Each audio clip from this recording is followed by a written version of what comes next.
All right, we're going to go live with a Q&A with Karuna and Nanny, who have been standing by since this morning. Thank you so much. I know it's late in DC where you're at, Karuna. Love your music. Thank you so much. Would you start by introducing your music, which I know some of the songs come from your debut album, which you actually just released to the world in August, and Nanny as well. Please also introduce to us your guitarist. Thank you, Karuna. Yes. Hello, everyone. It's really a pleasure for Nanny and I to be here today to share our music with you. As Teresa just mentioned, some of the songs that we sang were from my album. The album is called To Love Again. And initially it was more about, breakup in relationships and trying to find love again. But then the pandemic happened, and Nanny and I were, working on the music during that time. And we thought that, we need love, not just romantic love, but we also need love for each other and also for ourselves, because I think everyone was really going through and has been going through and still is going through, very difficult times right now. And so I think it's very important for all of us to try to heal and to really love again. So that's basically the meaning of the title, and also what we hope to achieve with our music and to share it with people.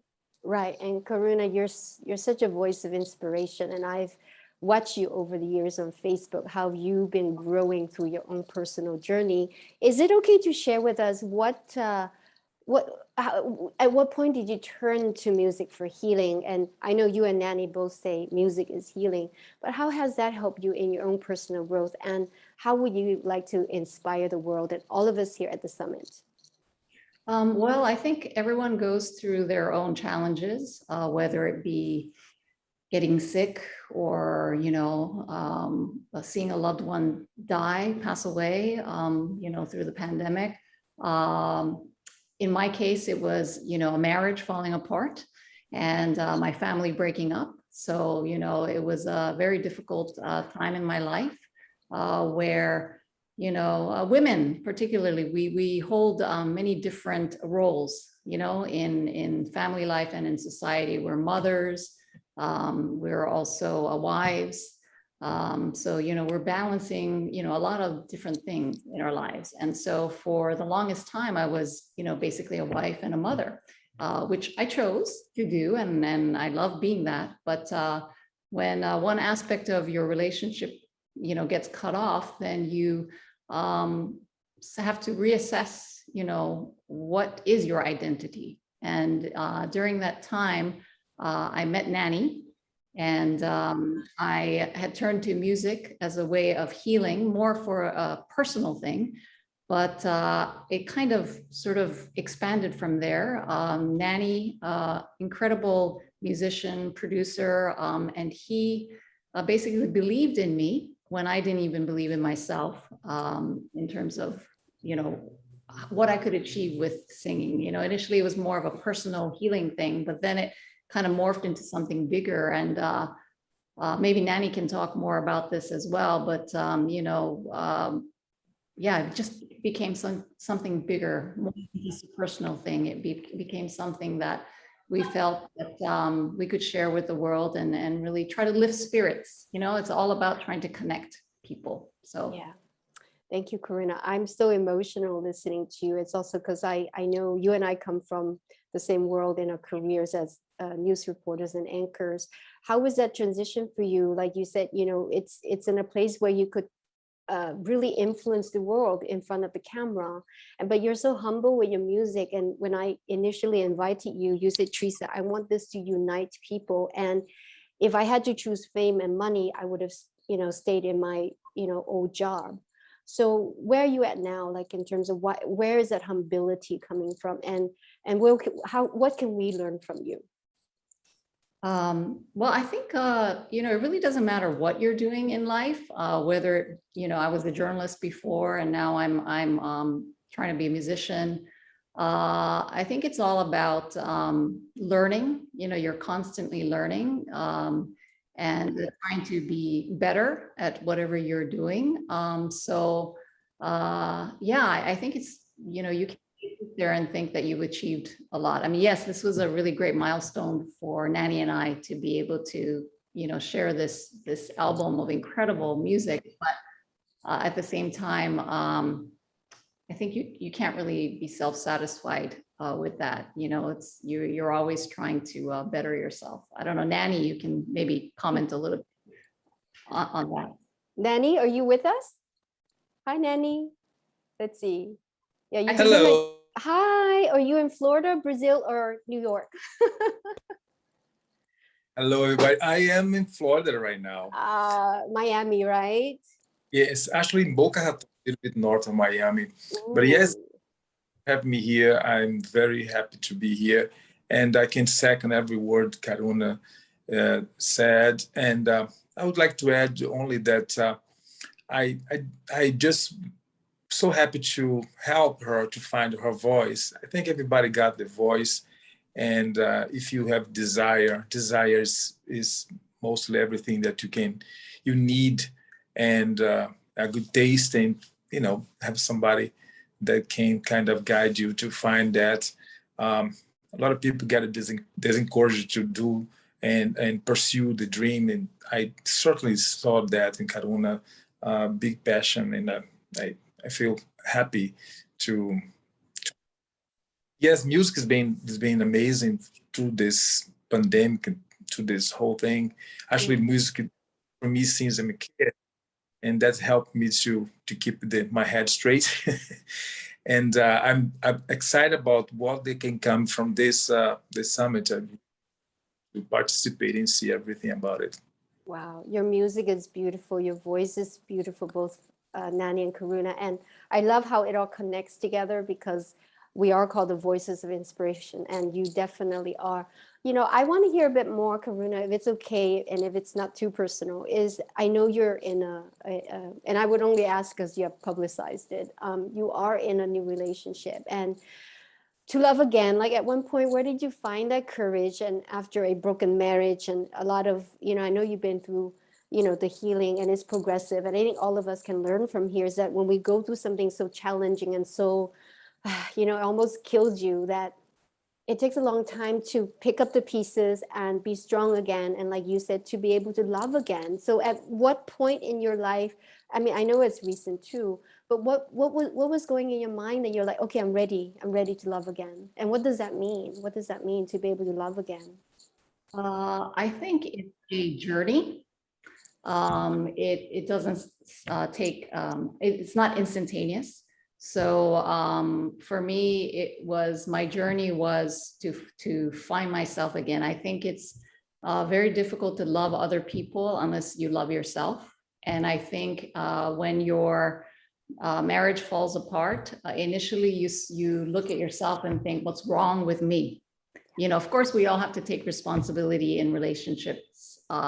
You know, it's both sides, right? It's never just one side. But for me, you know, my self-confidence and my self-esteem was very low initially, because you think there's something wrong with yourself, you know, your relationship failed because, you know, there was something wrong with you. So there was a process that I went through where I really had to find myself, my self-identity, my self-value, and through music, I was able to do that because, you know, I think when you find something that you're passionate about and that you can, that brings you joy, that really makes a difference. And I think that's what happened in that initial part of the journey.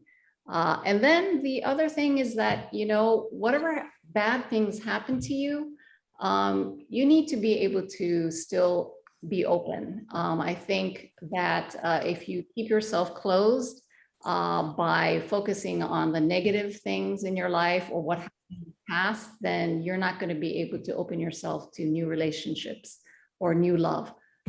So for me, I guess I'm naturally a very positive person. So that's a good thing, maybe from my ancestors or from my parents.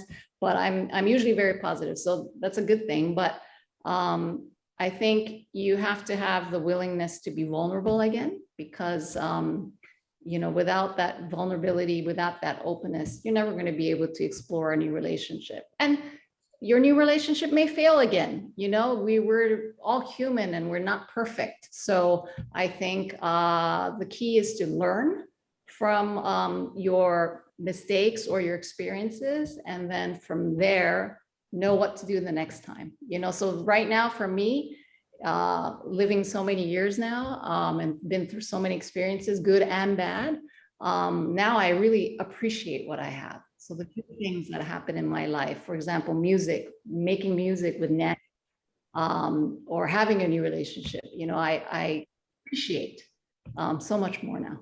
Mm. And I'm hearing some key messages, Karuna, is learning, being grateful, and being able to love again. And I'm learning so much from you and all your Facebook feeds and all of it. I'm sure our friendship will continue for years to come. Time is kind of running out, but can I just have you and Nanny each share a message of inspiration before you leave us and say goodnight? And I know it's getting late in DC, and you know, I do want you to have good sleep, because that's so important. And I think another key message I'd like to add is for everybody who's on this summit, including our speakers and all the participants from around more than 15 countries around the world, is that it's so important that we love ourselves. So to love again. So Karuna and Nanny, take over with your last messages of voices of inspiration for us before you leave us tonight. Nanny? Yes. Nanny. Hello. Yes, I would say just find something that you really love to do, or, you know, find something that you enjoy so much. You know, please don't be shy of doing it and pursue it. You know, music or any type of arts or writing, anything that brings joy for your life. You know, we know, only us know that what it is that make you feel happy, you know. So to me, is basically that. That's my message. Karuna? Yeah, I agree completely with what Nanny says. I think also never too late. It's never too late to pursue a passion or to try new things. I mean, who knew I'm 53 now, you know, who knew that at 53 I would be, you know, releasing a debut album and, you know, singing with my producer for a global summit like this. I never in a million years imagined that that would ever happen. So, so yes, it's never too late, and surround yourself with positive, supportive people. You know, I have Nanny with me, and he has my back always. And trust, yeah, trust in people to have your back. So sometimes we tend to want to do things on our own and conquer the world by ourselves. But you know what? It takes a village. It takes a team. You know, you've got to be able to work with people. So I think, yes, that is my message. Wow, that's so beautiful, Karuna. You know, every time when we talk, I want to cry. Nanny, thank you so much. I'm so honored to have you both here with your full presence, your music, your gifts. It's so wonderful what you've been sharing with us. Unfortunately, I have to say goodnight to you. So, you know, let's connect again after the summit. And thank you so much. Love to you and everybody here, to love again. And, you know, these two people actually have a surprise for you. And please join the Health and Wellness Summit. They promised me they will do an autographed album from Karuna's Yes. To Love Again, and Nanny's Double Rainbow. Nanny has 3 albums, but he'll autograph and send a CD to the winner, which will let them know, and they'll arrange that. So we're going to do the lucky draw along the way. So I'd like you to, you know, join the Health and Wellness Challenge. And let's everybody, huge hand to Karuna and Nanny and the guitarist there. Yeah, thank you so much. Yeah, and Varan, yay. Yeah, Were you back. dancing throughout this concert? Very nice. Woo! Yes. We are so blessed to start the summit with this beautiful concert and a very inspiring sharing from Karuna. To be able to love and to be loved is so powerful.